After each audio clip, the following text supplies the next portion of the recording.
అందరికీ నమస్కారం.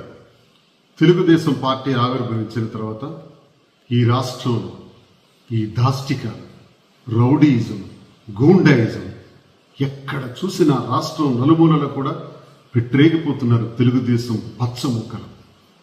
ఏమిటి దౌర్జన్యం? అత్యధిక మెజారిటీతో ప్రజలందరూ మిమ్మల్ని ఎన్నుకుంటే ఎన్నికలకు ముందు ఇచ్చినటువంటి వాగ్దానాల్ని అమలు చేయాల్సినటువంటి బాధ్యతను భుజాన వేసుకోకుండా ఇష్టానుసారంగా రెడ్ బుక్ రాసాం, రెడ్ బుక్ రాజ్యాంగాన్ని అమలు చేస్తాం, రెడ్ బుక్ లో ఉన్నటువంటి ప్రతి ఒక్క విషయాన్ని కూడా మేము అమలు చేసి చూపెడతామని చెప్పి ఈరోజు వైఎస్ఆర్ కాంగ్రెస్ పార్టీకి చెందినటువంటి ప్రతి కార్యకర్త నుంచి నాయకుల వరకు వాళ్ళు చేస్తున్నటువంటి దాడులు చాలా విస్మయాన్ని కలిగిస్తున్నాయి. గెలిచిన వెంటనే ప్రతి ఇంటి మీద కూడా వెళ్లి బాంబులు వేసి టపాస్కాయలు కాల్చి మానసికంగా చాలా ఇబ్బందులకు గురి చేశారు ప్రతి గ్రామంలో కూడా. తదుపరి కాలంలో చాలా మంది పైన దాడులు చేశారు. తెలుగుదేశం పార్టీకి చెందినటువంటి నాయకులకు క్షమాపణలు చెప్పాలి అని చెప్పి వైఎస్ఆర్ కాంగ్రెస్ పార్టీ కార్యకర్తల్ని బంధించి మరి వాళ్ళ కాళ్ళ దగ్గరికి తీసుకెళ్లి వేసుకున్నటువంటి ఏంటి రౌడీయిజం. ఈరోజు నిన్న వెనుకొండలో అత్యంత దారుణంగా ఓ యువకుడి పైన జిలాని అనేటువంటి ఒక వ్యక్తి సాయంత్రం 8:30 గంటలకు నడి రోడ్డు పైన 2 చేతులు నరికేసి, తల నరికేసి అత్యంత దారుణంగా హత్య చేయడం సభ్య సమాజం అసహించుకునేటటువంటి విధానంగా ఉన్నది ఈ తెలుగుదేశం ప్రభుత్వ పరిపాలన. ఎన్ని రౌడీజాలు, ఎంతమందిని చంపుతారు, ఎంతమందిని కొడతారు, ఎన్ని ఇళ్ల మీద దాడులు చేస్తారు, ఎన్ని వాహనాలు తగలబెడతారు. మిథున్ రెడ్డి గారు ఒక ఎంపీగా రెడ్డప్ప గారింటికి, ఒక వెనుకబడిన కులానికి, దళిత వర్గానికి చెందినటువంటి ఒక మాజీ ఎంపీ గారింటికి ఈరోజు వెళితే తెలుగుదేశం పచ్చ మూకలన్నీ కూడా ఒక్కటి ఏకంగా ఆ ప్రాంతానికి చేరుకుని ఒకళ్ళనొకళ్ళు రెచ్చగొట్టుకుంటూ ఆ ఇంటిపైకి రాళ్లు విసిరి దాళ్లు చేసి ఆఖరికి ఆ ఇంటిలో ఉన్నటువంటి వాహనాన్ని కూడా తగలబెట్టి ఈరోజు మిథున్ రెడ్డి గారు దొరికితే చంపేయడానికి కూడా ప్రయత్నించారు. హత్యా ప్రయత్నం చేయాలని చూస్తున్నారు. ఒకవైపు తెలుగుదేశం ప్రభుత్వం అధికారంలోకి వచ్చిన తర్వాత 5-6 బాలికలు అదృశ్యమయ్యారు. మచ్చుమరిలో ఒక 7 ఏళ్ల బాలిక, గిరిజన బాలిక ఈరోజు అదృశ్యమైంది. ఆ అమ్మాయి తాలూకా పరిస్థితిని ఈ రోజు వరకు కూడా 9-10 రోజులు అవుతుంది. కనీసం పట్టించుకునే నాదులు లేదు. స్థానికంగా ఉన్న నాయకులు పరామర్శించలేదు. హోంమంత్రి గారు కనీసం పరామర్శించలేదు. పోలీసులు ఏమీ విషయం తెలియచేయట్లేదు. రాష్ట్రంలో మహిళలు అదృశ్యం అవుతున్నారు, అరాచకాలు సృష్టిస్తున్నారు. చంద్రబాబు నాయుడు 40 ఏళ్ల అనుభవం అంటాడు, 14 సంవత్సరాలు ముఖ్యమంత్రిగా చేశానంటాడు. ఇదా మీరు నేర్చుకున్నది? ఇటువంటి రౌడీజాన్న మీరు ప్రోత్సహిస్తారు? పవన్ కళ్యాణ్ గారు ఉప ముఖ్యమంత్రిగా ప్రతి ఒక్క విషయాన్ని ప్రశ్నిస్తాను అని మాట్లాడే మీరు ఎక్కడ మూగపోయింది సార్ మీ నోరు అని అడుగుతున్నాను.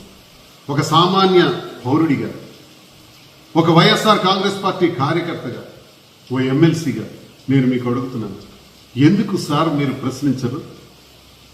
బాలికలు అదృశ్యమయ్యారు కదా, మాట్లాడరా? గిరిజన బాలిక మీద మాట్లాడరా? ఈరోజు మిథున్ రెడ్డి గారి మీద జరిగిన దాడి గురించి మాట్లాడరా?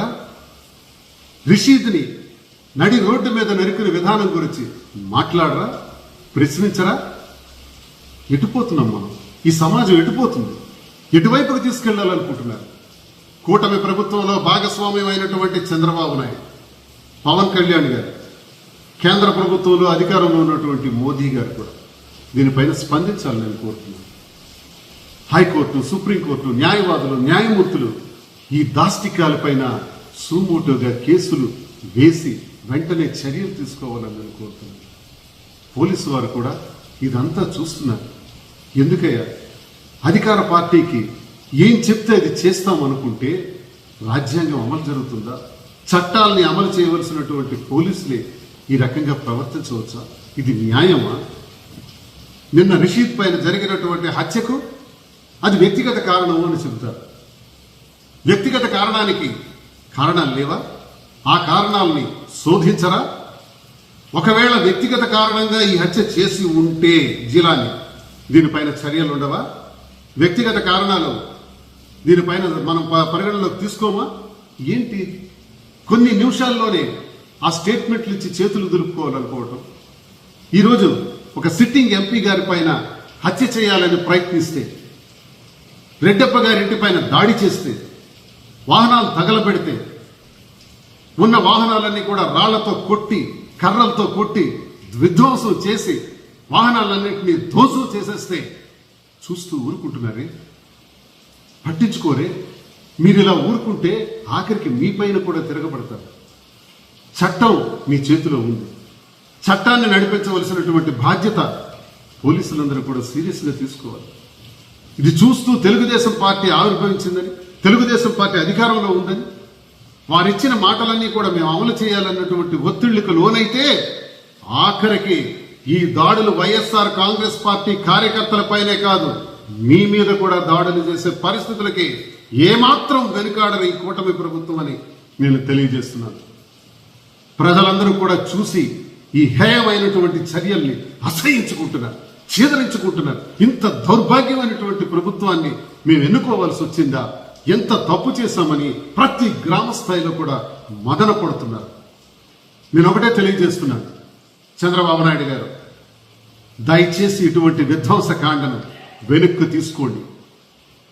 మీరు కార్యకర్తల్ని, వైఎస్ఆర్ కాంగ్రెస్ పార్టీకి చెందినటువంటి వారిని అందరినీ, వైఎస్ఆర్ కాంగ్రెస్ పార్టీకి ఓటేసినటువంటి ప్రజల్ని హింసించాలనుకుంటే, వైఎస్ఆర్ కాంగ్రెస్ పార్టీలో ఒక నాయకులుగా ఉన్నటువంటి మమ్మల్ని కూడా, నన్ను కూడా వ్యక్తిగతంగా ప్రతిరోజు ఫోన్లు చేస్తూ నిన్ను చంపేస్తాం, నీ తల నరికేస్తామని చెప్పి నాకు చాలా హెచ్చరికలు వస్తున్నాయి.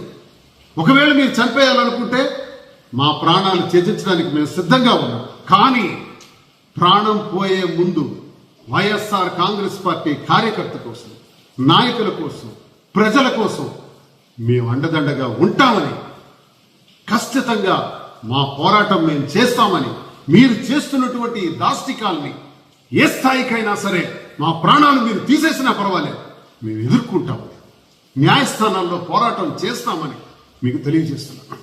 దయచేసి ఇటువంటి మారణకాండకు స్వస్తి చెప్పలకాలని నేను కోరుకుంటున్నాను.